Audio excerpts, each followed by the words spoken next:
Hello everyone, my name is Cecil Scott, and welcome to another one of my reaction videos. Today we're going to be reacting to a show as I normally like to do on YouTube, whether it be anime or tokusatsu or something else, but at the beginning of every single one of my reaction videos you're going to see this little video is going to play as a disclaimer to you, the viewer.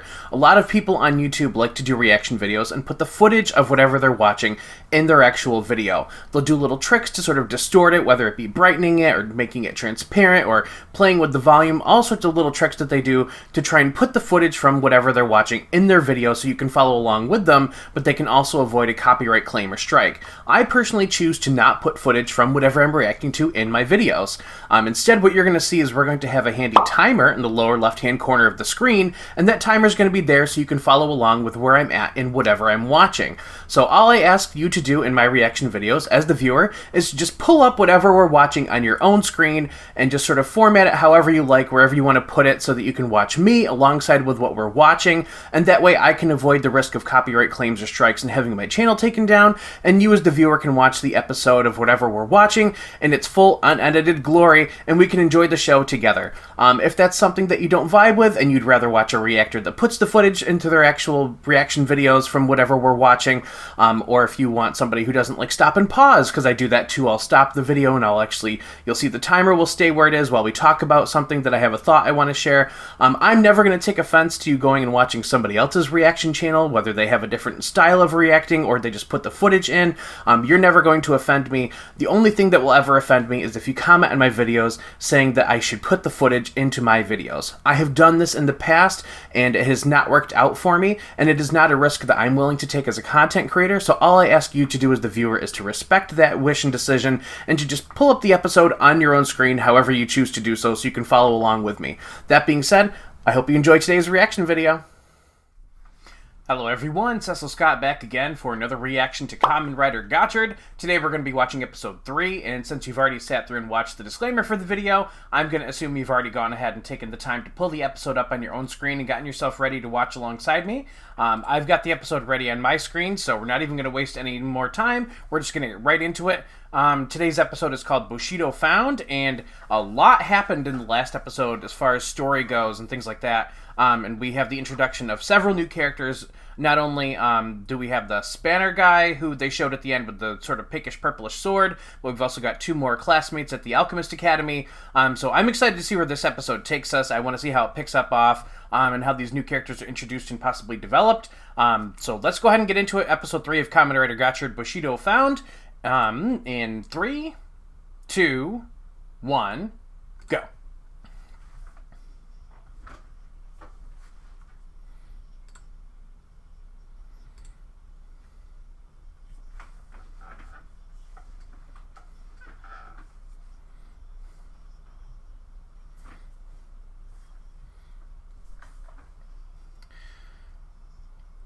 Yeah, there was so much that happened in the last episode. I already forgot that he passed his alchemy exam and has got the ring and everything now.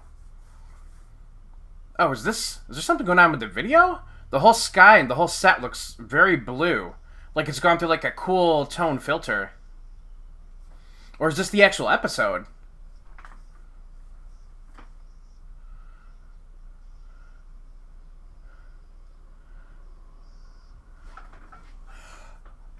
Oh my god, no, this is so messed up. Because I've seen reports in recent years of, like, people snapping and, like, going after and stabbing, like, high school girls and stuff. That is messed up. I'm surprised they would reference that. Okay, so we've got our amalgam of the episode already, right off the bat. Some sort of mushroom. I think it said Veno? But venom is, like, something to do with snakes. And mushrooms and spores certainly don't fit the theme of laughing, really, unless it's like laughing gas. That's a very loose connection.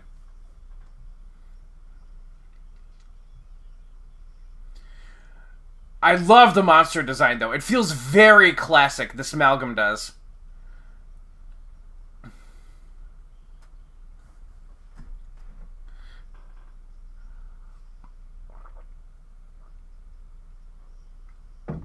I want to know more about the villains. I want to know their motivation for what they're doing and why they're doing it. And what exactly it is that they hope to achieve if they were able to get their hands on the Gotchard driver. We know it's to open a door to darkness that is very generic and Kingdom Hearts sounding. So it doesn't really tell us much. Why does that guy have a 121 in his hat?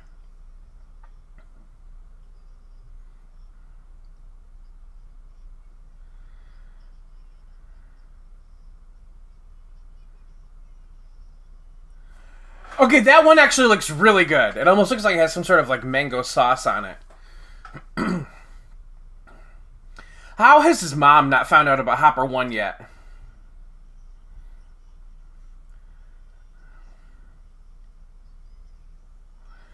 I'm not gonna lie, even though I know it's like very subtle marketing, this dude is creeping me the hell out. He's gotta be like a villain, but we already have villains. Maybe he's like the boss of the Abyssal sisters? I don't know.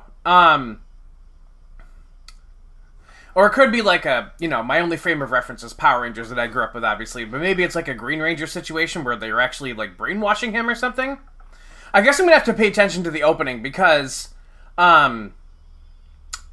we did see him in the opening last time, so maybe we'll get more clues if I pay closer attention.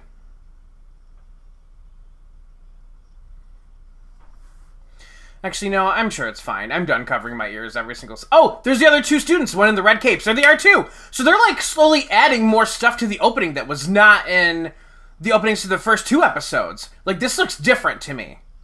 Or maybe I'm just noticing things with a fresh pair of eyes. Whoa, no. We definitely have never seen that.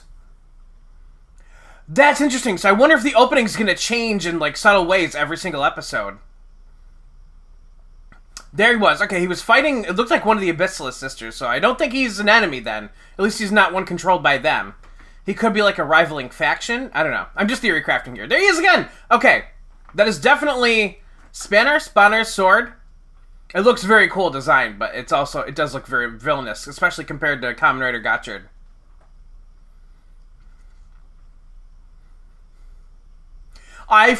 Just as a side note, I posted on my Instagram to promote my reactions for the first two episodes, and I typed in Gotchard for the music. Appare Bushido and Mad Wheel. What the frick?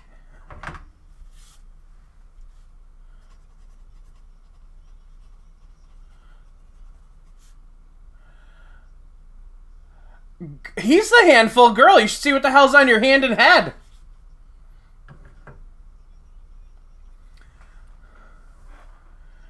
What is that one? Crap. Dokiri Majin? That one's design almost reminded me of something you'd see on like a Yu-Gi-Oh card.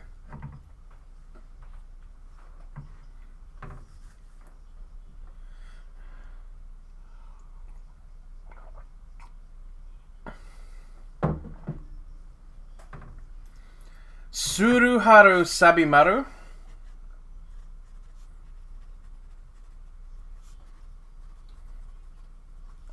Icho Renge. Okay. Whew, this is already a lot.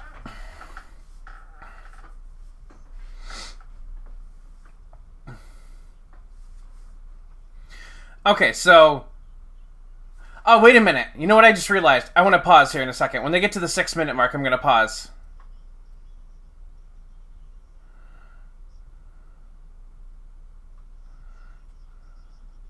Okay. I'm just pausing there. Okay.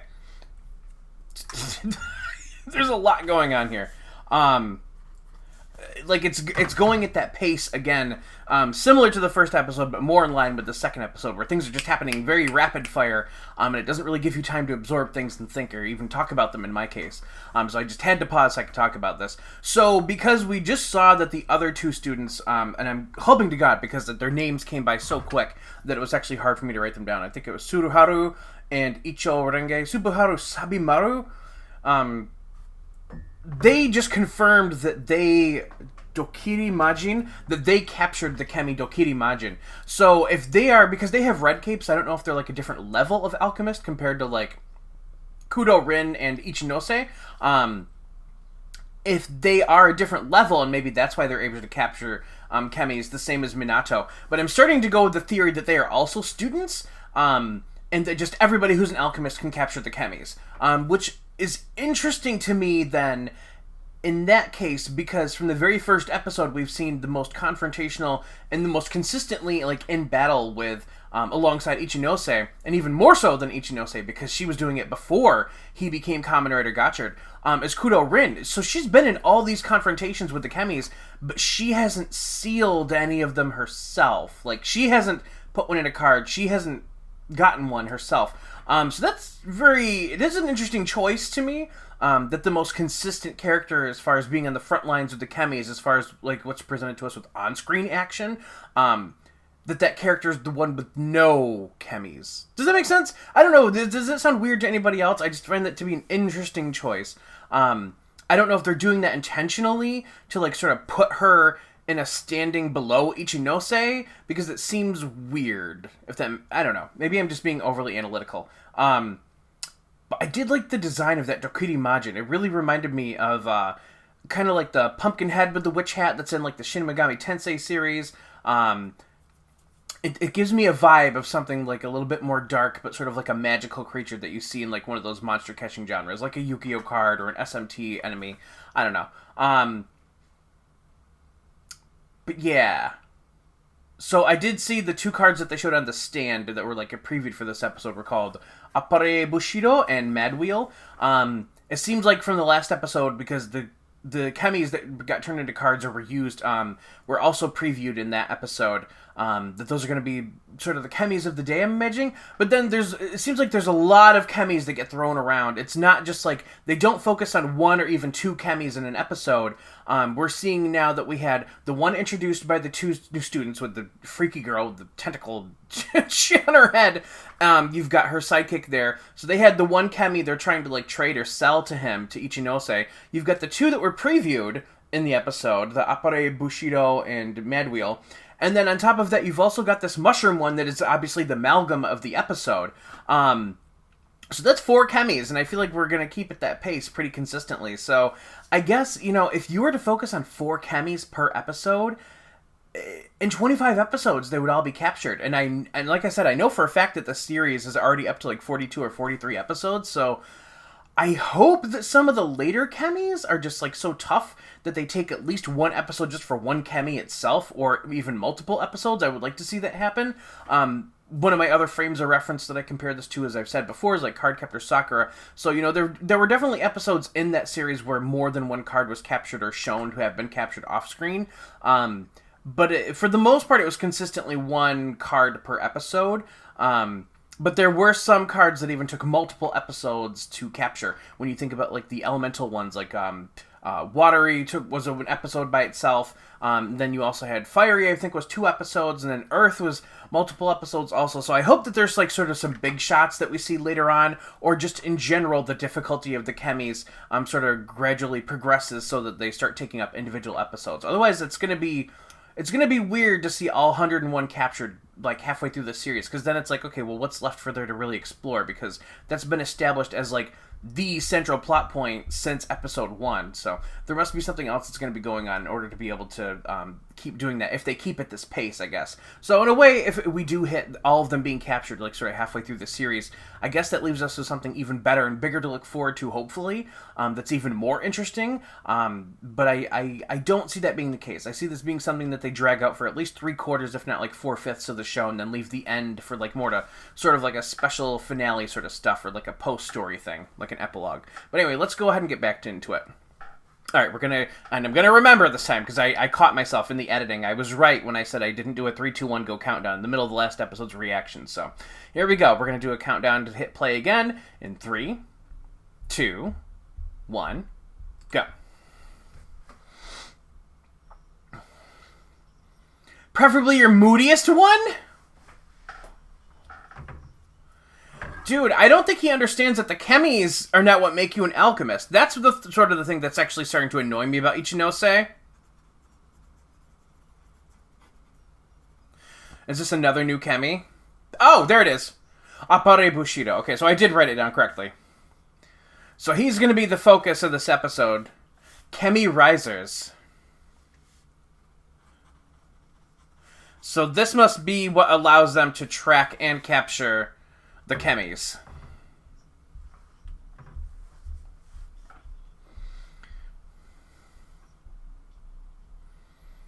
Okay, that's kind of nice, actually. I would prefer she's not, like, stuck up his ass and sort of shoehorned into the plot with him every episode. I would like her to be her own person. Whoa, what is this one? Okay, so she just captured one. Thank God. I'm like, come on. Okay, so pilots. Sounds like pirates.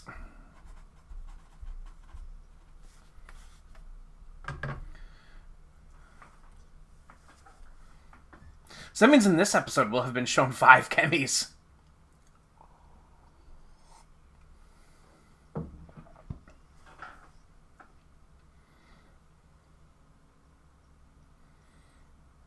I have to say, the actress that plays her as a kid is a really cute kid.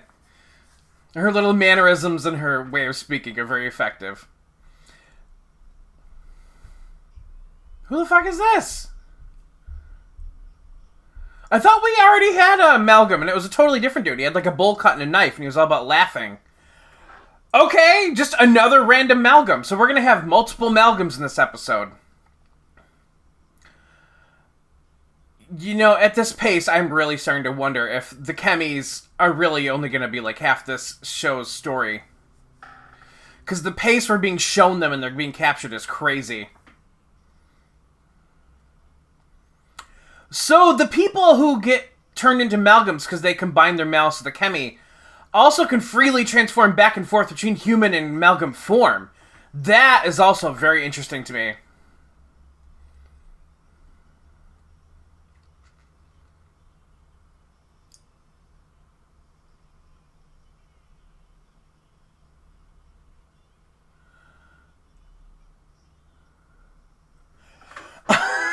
Poor Kajiki. He just can't catch a break.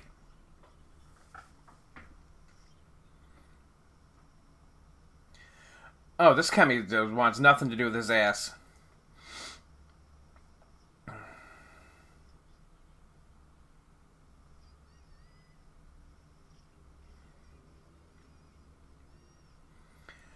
Is that his Chemi Riser? Or does he have something different? Because theirs looks like they open like a book. But the Chemi Risers with like the V-shaped orange thing that the other alchemists were using didn't look like it had some sort of feature like that where it opened up to a bunch of cards.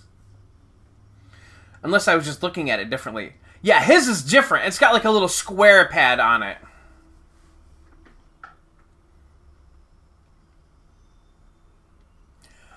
Oh shit, okay. This Chemi's like trying to fucking stab him.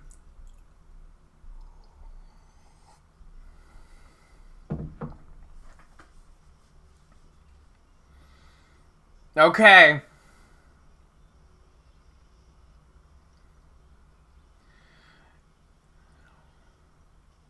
I'm very curious after seeing the opening that we saw almost like a red form of Kamen Rider Gotchard, it looked like. Unless it was another one, but I think like the orange frames and like where the goggle part of the helmet would be looked like it was the same. So I'm more apt to believe it was a different form of him rather than another Kamen Rider. Although I could be wrong. Oh! Oh, it deflected him! Ooh, so we've got a more challenging enemy this time. Oh my god, it was able to knock off his Kamen Rider form! Ooh, and he looks like he's like poisoned and infected!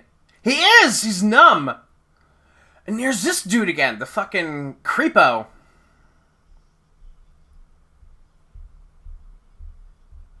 The Stoka!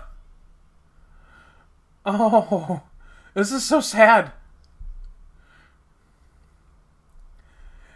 Could you imagine being one of the extras, like the actor or actresses who get paid to be an extra in this scene, and you show up and they tell you what you're going to be doing that day, and they're like, okay, take this fake-ass mushroom, stick this shit on your head, and I want you to pretend like you're in the worst pain of your life in public. I would be so embarrassed to have to call my parents and be like, so, how's acting going? And I just be like, don't ask. Okay, so Minato saved him. Venom Dake, okay.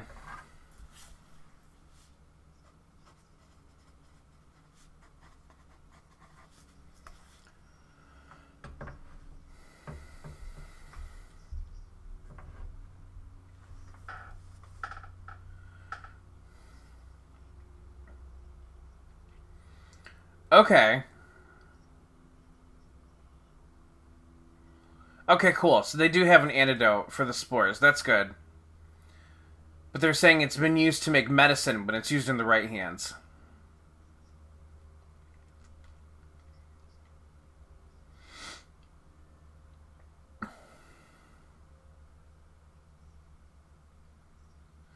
Okay, so is he, like, hinting that there's limits to this?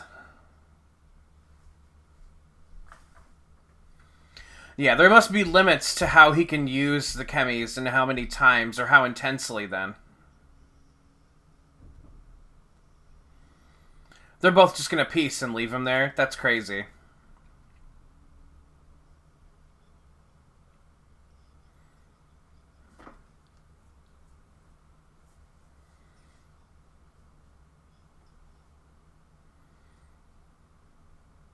Aww. I'm glad his sort of plucky naivety is already being struck down a peg. That was one of the things I've talked about before, is that I really want his character to experience some growth. Bushido. Bushido, I'm trying to remember what that translates to. Isn't it like the way of the samurai, like their code of honor, or their ethics, and their belief system? So Bushido, he must be trying to find the will to fight, like, maturely or appropriately.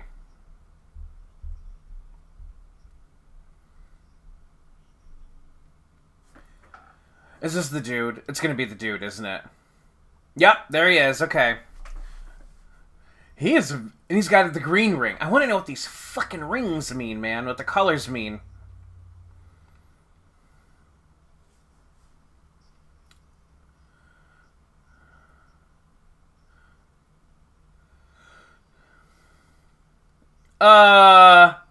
Bad dude.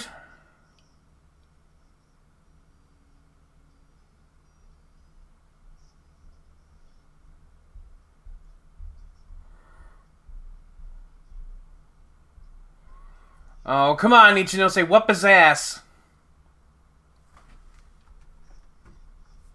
Oh! Ah! Cheap shot. Yep, he's a bad man. Listen to this music.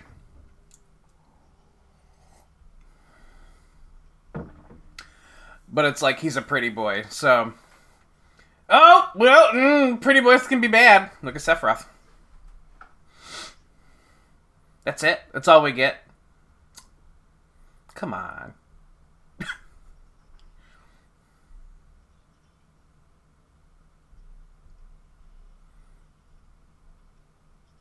Come on, get up, Ichinose. Don't just sit down there.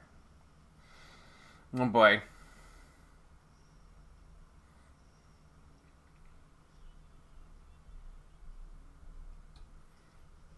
There you go. Stand up. This dude looks like he's older, too. Like, not just because of their height, but just his physical features make him look like an older actor.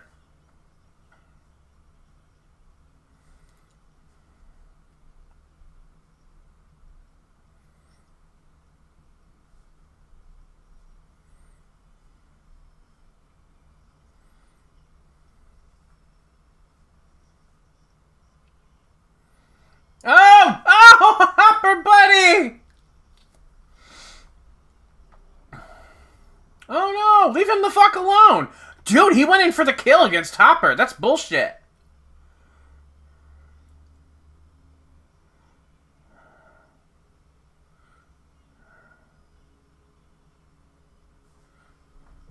Come on.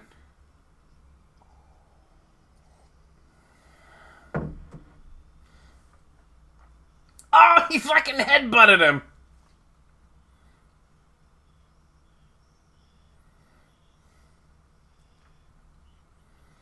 Oh. Oh, shit. Okay. He's responded to his resolve. Love this music and that he just shot out a ton of fans. Also, that is not what I expected his voice to sound like when they voiced this Kemi.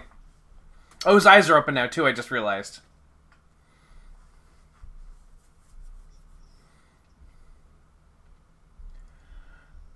The dude gave up. What is this dude's deal?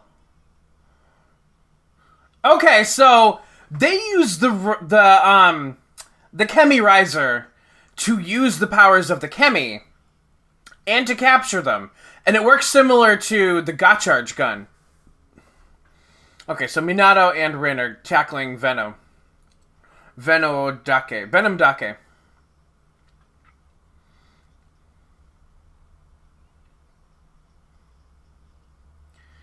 Oh, he's got his uniform now. Cool. I know, she just made that face like, are you fucking kidding me, dude? You're gonna fuck shit up for us.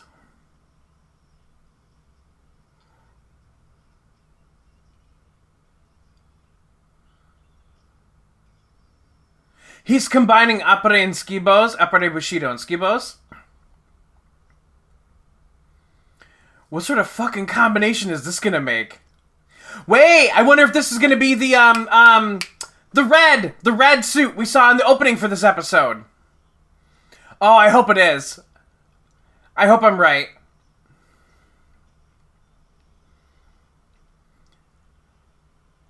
Okay. If he's not gonna get any new looks, we're gonna find out. Red.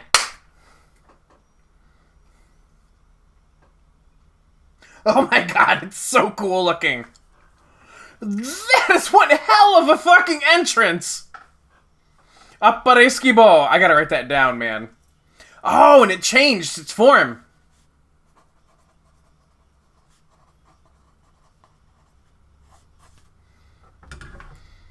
Oh, come on, girl. So there's this thing with her eyes where they're trying to make her look expressive but not, like, change her face, where she's just going, like... Where she looks like she's kind of, like, stroking out. Oh, it's so cool! I can't help it.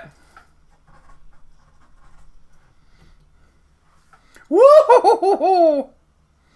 A skateboard typhoon.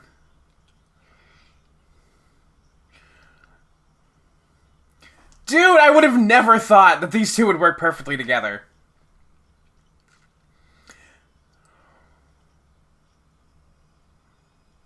What is he doing?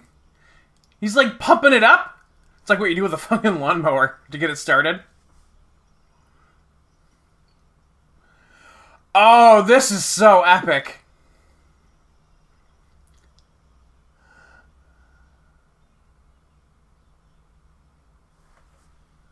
The sounds it's making.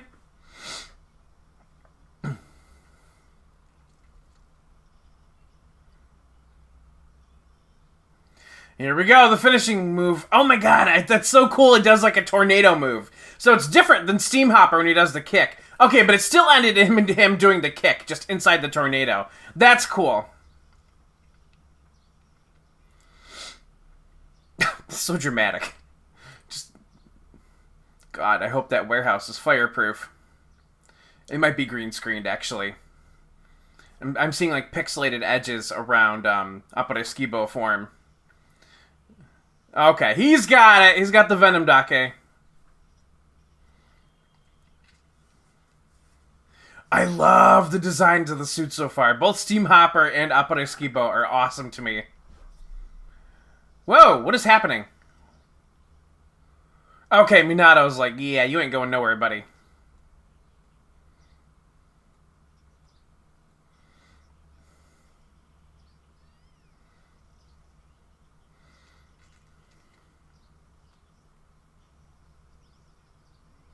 He is the perfect mascot. Super friggin' adorable. Oh my god, I completely already forgot about the friggin', this, like, tank-looking shark thing. That Malcolm. Wait, what?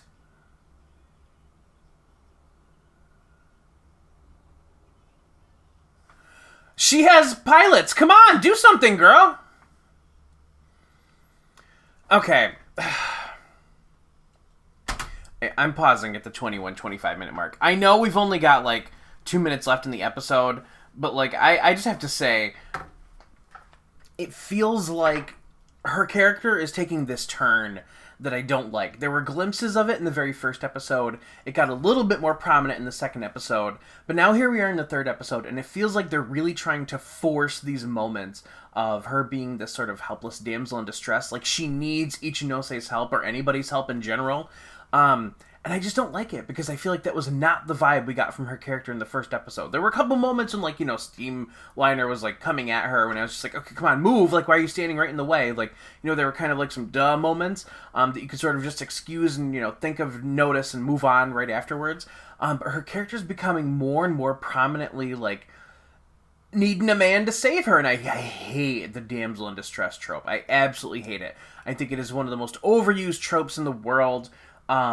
It's not original. It strikes me as just lazy writing, and it's outdated. Do you know what I mean? It's like it's not even like, there's no nostalgia, like charm factor or cheesiness to it that you can like sort of get into if it's done right. It's just off-putting, and I really hope that they don't force this on her, because I think the impression I had of her character from the first episode was better, and I don't want her to just be this like sort of tsundere character archetype who gets like, bitchy until she comes around and you sort of appease her like a pissed off cat. Like, that's not what I want to happen. I want her to be a character who's strong and just as smart and can keep up with the rest of the crew and be better than a lot of them. You know what I mean? Because that was the impression we got, that she was like a big shot. They presented her like that in the first episode, even in the classroom, and she was like showing off how smart she was with like her knowledge of the Renaissance. And now here we are. We know for a fact we saw her on screen in this episode capture a Kemi who's like a pirate, which would be perfect for fighting against a water Kemi, which we're clearly seeing,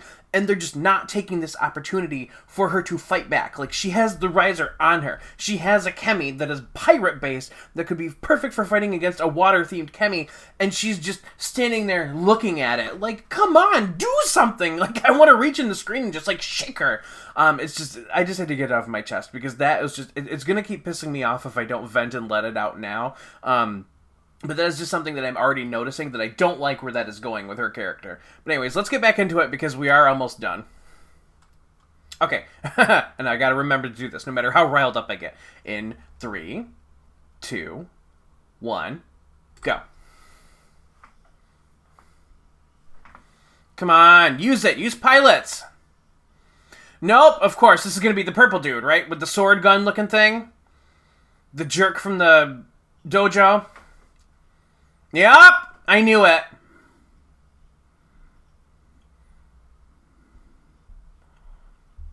It's interesting because they said his name in the preview for this episode, but nobody's actually spoken it in the episode. There it is, they said it. Kurogane Spana. Kurogane Spana.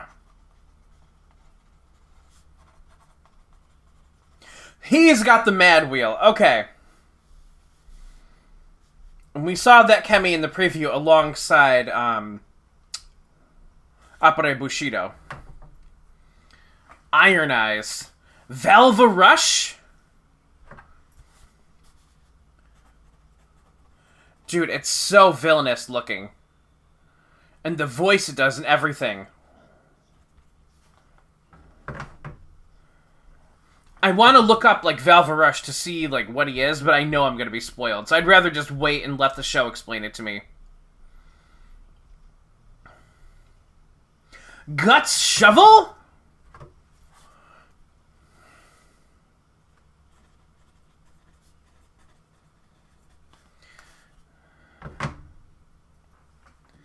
Dude, it's a badass design, though, I gotta say.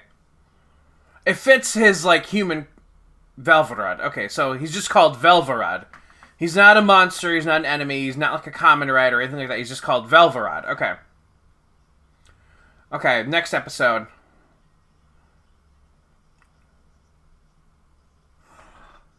Wait, what? Whoa, okay, in another new form. Okay, cool. That is very exciting to me, that we're gonna see more forms.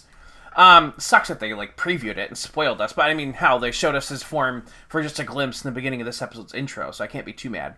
Alright, and it's done. Okay. Okay, so, that was my reaction to episode 3 of Kamen Rider Gotchard. I'm actually going to go down a point on this one. I'm going to say it's a 7 out of 10 for me. I feel like some of the issues that I had in the last episode with things going very fast paced and it being information overload, that rubbed me the wrong way the last episode, but it wasn't that bad. But seeing that trend continue, I'm not surprised, but it's just, I was hoping it would be even just a tiny bit better, but it just remained consistently the same problem.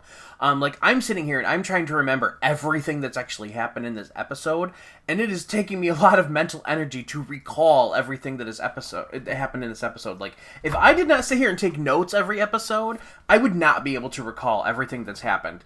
Like, I would not be able to sit here and tell you the names of the two students were Suruharu Subumaru and Icho Renge. I would not be able to tell you that because we introduced those characters, they were dumped on us, they showed us a new Kemi, then they were just off-screen very quickly after that, and we didn't see them for the rest of the episode. So it's like, how are you supposed to remember if you don't reinforce that new character in their name? We're shown Kurogane Spanner at the end of the episode. His form is called Valva Rush. We're shown he's got a gut shovel, and he's got the Mad Wheel. Like, we saw... This is the most Kemis, if you don't count, obviously, the big montage with 101 on the wall before they were all unsealed. This episode itself showed us the most Kemis by name in one episode so far. Like, it's only getting higher and higher, the amount of Kemis we're seeing in one episode. We had Guts, Shovel, and Mad Wheel that were used by Kurogane Spanner. We had Appare Bushido, who was the one that Minato gave Ichinose, who he became friends with. We had Dokori Majin, which is the one that the other two students tried to, like, sell or trade or pawn off to Ichinose. We had Pilots, which is the one that Kudo Rin captured. And then we had Venom Dake, which is the one that they fought and they captured all together, the mushroom one. And then if you want to get technical and count it, there's a seventh one because we ended the episode with this, like, shark submarine looking one that they're now fighting. We just don't know its name yet. But as far as named ones go, we got up to 6 this episode. That is crazy to me. So honestly, yeah, I'm leaning more towards, like I was talking in the beginning about how I thought, like, maybe, you know, it'll be like 3/4 of the series that will focus on the Kemis, and then there'll be another plot point that comes after the Kemis. I'm leaning more towards, I would not be shocked if all the Kemis were captured, like, in 20 to 25 episodes, if the whole plot arc was wrapped up, and this was only a smaller portion of the series' story. If there's other things beyond this, like, maybe this is just sort of like, a way to get our feet wet and learn abilities and meet all the Kemis so that we can move on to the main plot point, which probably has something actually to do with what we were hinted at in the last episode, with that flashback with Rin and her father, the Alchemist of Dawn, and, like, what happened 100 years ago. There's probably some bigger background story that they're leading into that we haven't gotten to yet, that most likely has to tie in with, like, the Abyssala Sisters or something else. So we're just going to have to wait and see, I guess. But yeah, that's a very fast pace to go at. If there's 101 Kemis and we were introduced to 6 per episode, I mean, can you imagine? We would be done so fast. But anyway, I digress. Yeah, that's just, it's crazy to me. Just how fast we're moving as far as just the Kemis alone. So I would say 7 out of 10 because it's just information overload. The pace is just a little bit too fast this time to digest everything. And I would also say I don't like what they're doing with Rin's character. And it feels like things are unclear to me as far as, like, I'm going to say I like the character themselves because I feel like I know exactly what they're going for with Kurogane Spanner. But I don't like that it's so loose with the details, if that makes any sense. We're not getting anything about this character's motivation. We don't know why he's been following Ichinose around and stalking him. We don't know what his connection to any of the alchemists or any of this whole ordeal or any of the plotline is. We don't know why he just showed up where everybody is. It's weird. Like, all we know is what Minato said at the end, which is that he's been dispatched to, or they dispatched him. I can't remember exactly what he said because there's so much shit going on. Even in that last scene, especially that last fight scene, was so chaotic between Minato and Rin fighting Venom Dake, and then Ichinose showing up, and then him using his new form, and then that fight concluding, and then Kurogane Spanner coming up with another amalgam coming up, and it was so much to take in just in that last scene. It really did feel like the pace got too fast, it got out of control, and it was information overload this episode. That being said, I did enjoy it. I am over the moon happy with how wonderful Appare Skibo turned out. That new form it makes me very happy, and to see the preview for the next episode, that there was, like, a little mushroom, like, they almost looked like, you know, the China bumps, I can't remember, the bow hairstyle. It looks something similar to that with little mushrooms, so it looked like a more comical form. So it's interesting to me that there's going to be such a variation in designs. So I'm happy to know that combining the different chemis will create different forms for Kamen Rider Gotchard. I love that idea, but it does seem like they are sticking with Steam Hopper being the consistent main one that they're going to use for marketing and keep coming back to, which I like, because honestly, out of the designs we've seen so far, from the couple we've seen, whether it be like Velva Rush, what his design was towards the end, he seems like sort of something similar to Kamen Rider Gotchard, so I would consider them as like some sort of similar vein. And the Malgums, the Abyssalus sisters, and now the three forms we've seen between Appare Skibo, the one they showed in the next episode, which I'm guessing is going to probably involve Venom Dake because of the little mushroom bumps, and the main one, Steam Hopper. I would say the Steam Hopper one, out of all these sort of amalgam designs and enemy designs and Kamen Rider Gotchard forms and ally enemy forms, Antihero, is that what I guess Kurogane Spawner is going to end up being? Like somebody who's on their side, but he's also like villainous? It's interesting. The Antihero character archetype is a very interesting one to dive into. It has to be very carefully done, or it comes off either confusing or cheesy. So I'm hoping that it leans towards the latter, because this episode I didn't feel like they did it very well. They just sort of threw him in there with no reason or explanation, and he was just mean, and it was just mean, if that makes any sense. It didn't really create too much intrigue or interest. It just felt like he was some asshole who was shoving his way into the plot. So anyway, hopefully they'll do a better job and work with him more and explain more about him in the next episode. But yeah, overall I did like the episode. Still, I'm holding on strong to like my motivation to continue watching and wanting to see more and wanting to know more is still strong. They just really gotta slow down just a little bit, focus on a couple characters and a little bit less chemis. I don't even care if there's like 3 or 4 chemis in an episode, but like 6, 7 to show in one episode is crazy amount to keep up with. Like I said, earlier, I can't imagine trying to remember everything that's introduced in an episode if you weren't like me and sitting here taking notes while you're watching it. And that to me means it's just the writing is a little bit too jam-packed. So hopefully this isn't going to be the experience the entire way through, because that to me means that they pitched this story for the Kamen Rider Gotchard series, and they knew that they overshot it and wrote too big a story, so now they just have to, for the entire series, just shove everything in as quick a pace as possible to tell the whole story. And I don't like that. It's not good for the creators or the viewer at that point.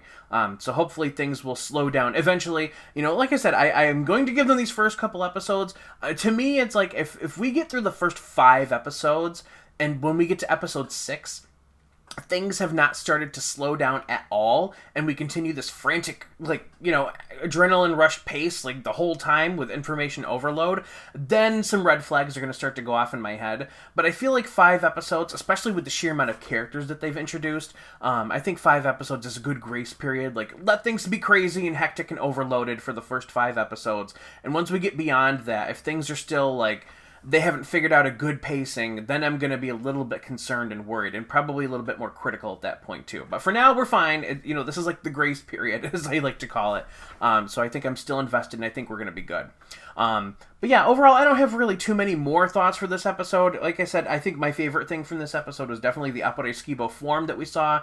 That makes me very excited and creates a lot of potential, and it gets your imagination running too. Like, what would happen if I combined this chemi with that chemi? What would the Kamen Rider Gotchard turn out to be like? What would his abilities be like? There's a lot of fun possibilities to play with there. So I think this is an episode that should leave a lot of people excited for what's to come in the future, because you can start to predict or dream up your own combinations at that point and use your imagination, and I think that's a lot of fun. If any sort of series has a concept that allows the viewer to get engaged on their own with their imagination when not watching the show, that's a good concept right there, so I give them credit for that. But anyways, I'm going to go ahead and end the reaction and review here. I will see you guys next time in my reaction to episode 4. Until then, I hope you all have a wonderful day. Thank you so much for joining me once again. Leave me a comment, let me know what you thought of episode 3 of Kamen Rider Gotchard, and until we meet again in the next video, bye-bye.